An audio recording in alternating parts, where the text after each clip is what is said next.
A while ago, I posted a video talking about the best fabrics for creating luxury designs for prospective clients.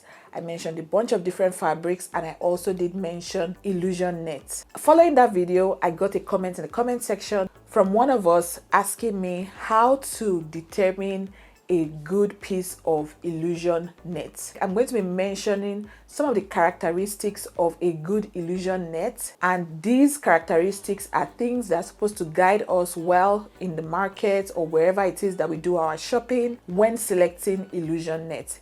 If you would like to know some of the things that I'll be talking about in today's video, please make sure to watch this video all the way through. I plan to make it very short and sweet and as straight to the point as possible.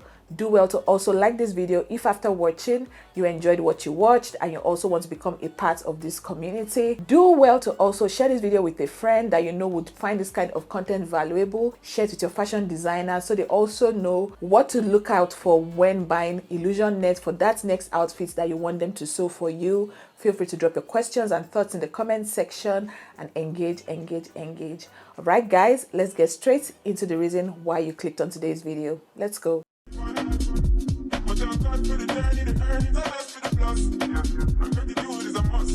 All right, to the reason why we are here today, how to recognize a good piece of illusion fabric. And the good part of today's video is that I have illusion nets with me today, right?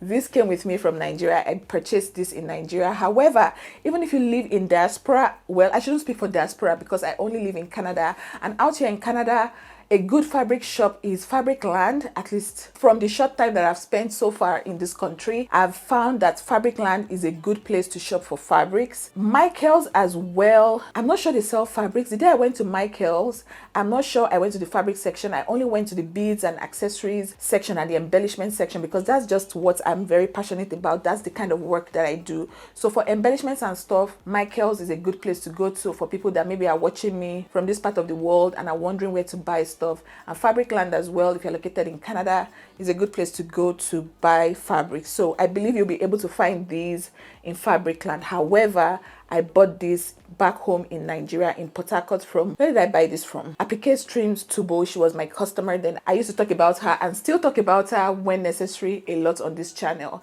And I bought these for 1,500 naira per yard at the time, which was last year, 2023 was when I bought this. How to recognize a good illusion net. The first thing you want to look out for is the texture. Illusion net is different from your regular schmegular net. For people that are into fashion design, when you go to the market, ask them. That's why I always talk about when you go to the market, don't just go there for tourist attraction. Touch things, talk to vendors, speak with them. They're also human beings. Don't just go to the market and just sit on your high horse and not talk. A lot of times those sellers, what I found with them is if you don't ask, they will not explain to you. Okay, you need to ask and engage with them, and then they are always happy to share. At least for the people that I used to work with, Mr. Okoro, I will never ever forget that man. He was a fabulous vendor.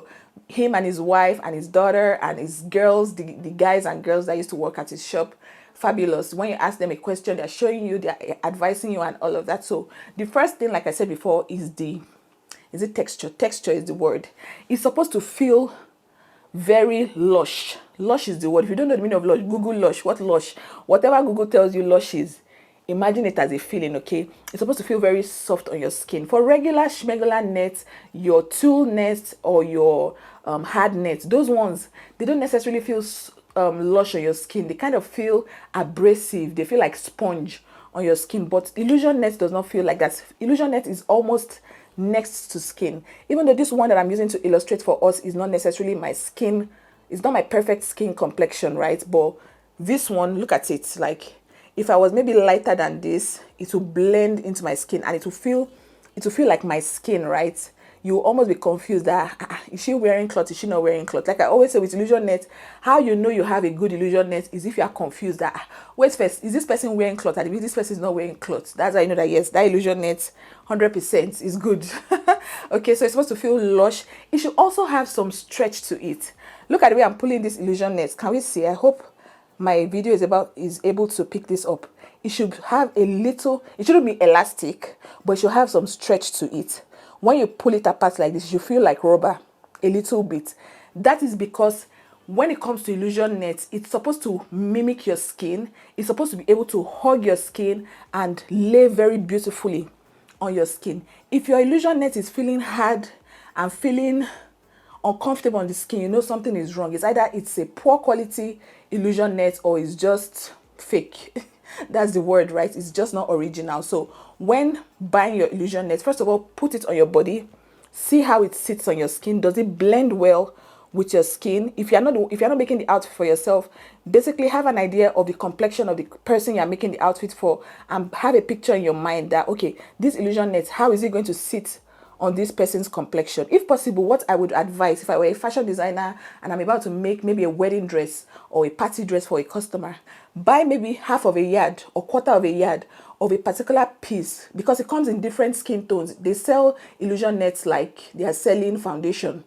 They sell it in different grades. So you have the very light ones to the very chocolate tones of illusion net, right? Because it's supposed to sit on the skin, right? And we know human beings have different complexions, right? So when you go to your fabric shop, you will see different tones. Look at these two that I have now. This one is darker than this one.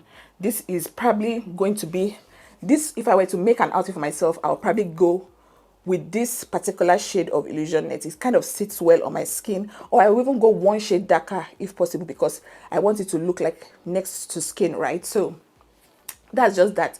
So buy maybe a very small quantity, have your customer, maybe when they are coming for part of their consultation, place the net on their body and tell them you want to see, before you buy a lot of the net, you want to see how the illusion net sits on their skin, right? So that's just an advice. That's just what I would do if I find myself in that situation. Also, check for the stretch as well. This illusion net, as I'm pulling it, is it stretching? Does it look like something that would tear? Because if you buy an illusion net that does not stretch, chances are, while when your customer is putting in their sleeves or wearing it, it might just tear and it's just not going to be a good look. Imagine you made a wedding dress and you used some part of the wedding dress is made of illusion net, and on the day of the wedding, when the bride is trying to wear the dress, she just says pre or pra, and the net has torn. That's disaster, right? That has already happened. It's not even waiting to happen. That one has happened. So make sure that your illusion net has some stretch to it. Also, the color as well. I kind of glanced through that as well. Make sure that it's a perfect blend with the skin tone of whoever is going to wear the dress, right? And also build credibility with vendors. That's another advice I would give when it comes to shopping generally. You should be able to, as a fashion designer, have people in the market that, okay, when it comes to illusion net, Mr. This is a perfect vendor for this. When it comes to beads, Mr. That is a perfect vendor for this. It basically helps you when it comes to shopping.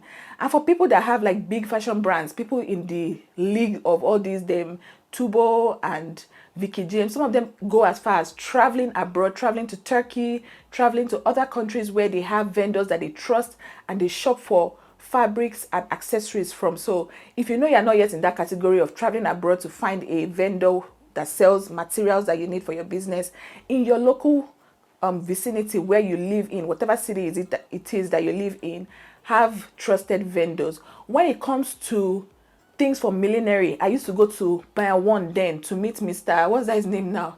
What I want to use, they used to call him Keke in my one market then. I trusted Keke for anything millinery when it comes to headband, mold, glue, anything millinery. I used to go to Keke's shop then in Mile 1, right? So have different people for different things such that you are able to make a guided decision and trust them. Basically, if this person tells you, oh, this thing, the quality is not good, you go with it. If they tell you this thing, the quality is good, you go with it, basically. So for me personally, when it comes to choosing illusion net, I check for the feel on my skin. Does it feel lush? Does it feel soft? Does it feel very gentle on the skin? I also go for the stretch as well. Does it have a little bit of stretch to it? Does it feel like something that I can stretch and pull and it will still maintain its integrity, right? With regular net, if you pull it like this, chances are it will first of all tear, and even if it doesn't tear, it will feel as if it's slacking. But with this, I can pull it and I'm sure that it's not going to tear, right?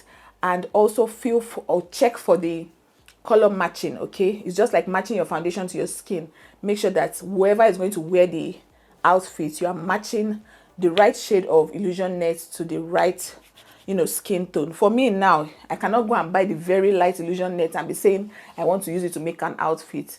The outfit will look ridiculous on me because the illusion net is not giving illusion, right? It's giving, I can see where the net is starting. Okay, so that's pretty much it for this video. I hope with everything I just said, it will basically guide us while going to the market, and with some of these things as well. I should basically end this video on the note that sometimes try and error. You will buy something sometimes. When you try it out, you will see that I messed up, I bought rubbish. One thing about that is from those try and error situations where you've made a mistake in a purchase, you know that next time when you go to the market, you will not make that mistake. At least for me, I found myself making a lot of mistakes. I think there are even some of them that I've shared with you guys. Maybe I bought a particular stone and I found that the stone was peeling. There are just certain mistakes that you make like that. But the beauty of having a channel like my channel is that I would walk so that you people will fly, right? Like I'll make those mistakes, share my mistakes with you guys so that it will also guide you in order to avoid those types of mistakes. So if this is your first time seeing me, hello, my name is Funmibi Olawore. I am a fashion enthusiast, a former fashion designer that retired quickly because I joke. I was never a fashion designer. I only used to make clothes for myself. However, I used to sell headpieces to customers back in Nigeria when I still used to live in Nigeria. For those that don't know, because I get questions of recent from new people on here saying, oh, where's your shop? How can I find your shop? I don't own a physical shop, and I also do not live in Nigeria anymore. Some people are watching some of my old videos from back when I was in Nigeria. I don't live in Nigeria anymore. I now live in Edmonton as of today while you are watching this video. So I'm not available for customer orders. I don't even take customers. Even while I was in Nigeria, I didn't used to sew outfits or bead outfits for customers because I also got, a couple of emails recently, people saying, oh, I'm calling or texting you from this place and that place. I want to send a dress to you to embellish for me. I don't do any of that. I only come on YouTube to pass knowledge across as much as possible with my audience, people that watch my channel. So I hope that just takes away that confusion, because I hardly ever talk about my location just because it just doesn't click in my head that some people might think I still live in Nigeria or that I live in Nigeria. I don't live in Nigeria. And even here where I live in Edmonton, I do not take customer orders or anything like that. The person that asked that video or asked for this video, I hope you watched this video and I hope you learned something. If you did learn something from today's video, if you have questions, first of all, feel free to drop your questions or your all thoughts as well. If you also have contributions to this topic, feel free to drop it in the comment section. If you enjoyed watching, give this video a big fat thumbs up. If you're not subscribed, we do a lot of videos like this on this channel. We talk all things fashion design, fabrics, embellishments and all of that. So do well to subscribe to this channel, like this video, very, very important. Share with your friends, engage on this post. We are still on the way to 70k. I don't know if we would have hit 70k by the time this video is going up, but please do well to subscribe, share with your friends, drop your questions and thoughts in the comment section. And yeah, friends, I can't wait to see you all in another video very, very soon. Bye.